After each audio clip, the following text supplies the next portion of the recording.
Hello, and today I will be reviewing the new software from Apple, Yosemite. Yosemite is the second version of OS X since its reboot last year, when Apple switched from naming its annual OS X updates after big cats to places in California. It also neatly sidestepped the problem of where to go after 10.9 by avoiding the use of numbers altogether, although they still do exist in the geekier parts of OS-like systems information, where Yosemite is referred to as OS X 10.10. So what's new? Quite a lot actually. The most obvious change, visually at least, is the new interface. Yosemite does to the Mac what iOS 7 did to the iPhone and iPad. Its user interface is flatter, though not flat. There are subtle drops, shadows, and other nods to the third dimension. It's just that now they exist for a purpose rather than being merely eye candy. No more glossy textures. There's more transparency in Yosemite than its predecessor Mavericks, where once it was limited to the Finder's menu bar, it now pops up in lots of places, including Finder menus and the sidebar or Finder windows. It's been tweaked so that the underlying image is blurred and less distracting than in Mavericks, but we suspect it still be a love it or hate it feature. If you don't hate it, you can reduce it in the accessibility panel or system preferences. Now we spoke about the interface, now what about the features? What has actually changed in Yosemite? Well, let's have a look. The main features that have changed are Spotlight, Safari, and iTunes. Now hands up if you use Notification Center in Mavericks. None of us either. But Yosemite makes it much more interesting by adding a Today panel that works in a similar way to OS 8's Notification Center. It displays your calendar appointments, the weather, work clock, and other elements you choose. And it supports third-party widgets too. Oh, and it's another OS element to be given the translucent treatment.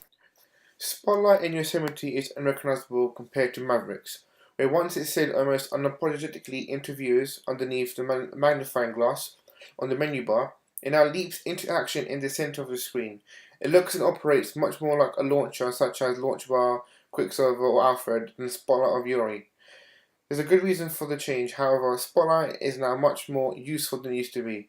It hooks into online data sources to pull out information and display it on screen. Type in the name of a movie, for example, and you'll get a thumbnail image and a plot summary with credits courtesy of Wikipedia. Type in the name of a restaurant or hotel, and Spotlight will display a snippet of a map, along with details of the establishment and reviews of Yep. And that was Spotlight. What about iTunes?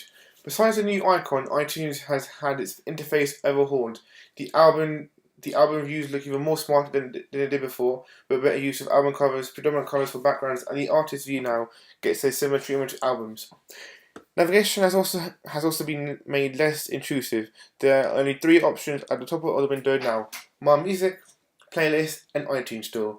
View options are now in a drop-down menu on the right, and movies and TV programs, along with other content, having moved from a drop-down menu to icons on the toolbar. By default, only music, movies, and TV shows are shown, but an extra menu item allows you to add more. It seems as though Apple has deprecated the Apple Store in iTunes, at least in terms of making it easier to access, perhaps in recognition that many of us now buy iOS apps directly from the iOS App Store rather than iTunes. Our final verdict? Yosemite is a big deal for the Mac, as iOS 7 was for the iPhone and iPad. Visually, it takes a bit of getting used to, and there are no doubt being a period of bedding in as Apple smoothes out 1 or 2 rough edges.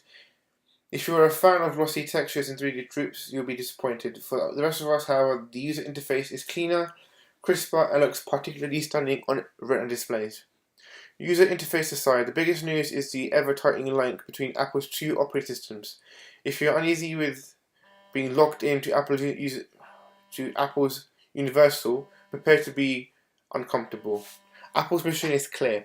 It wants to make swapping between iOS and OS X as seamless as possible, while retaining the strengths of each platform.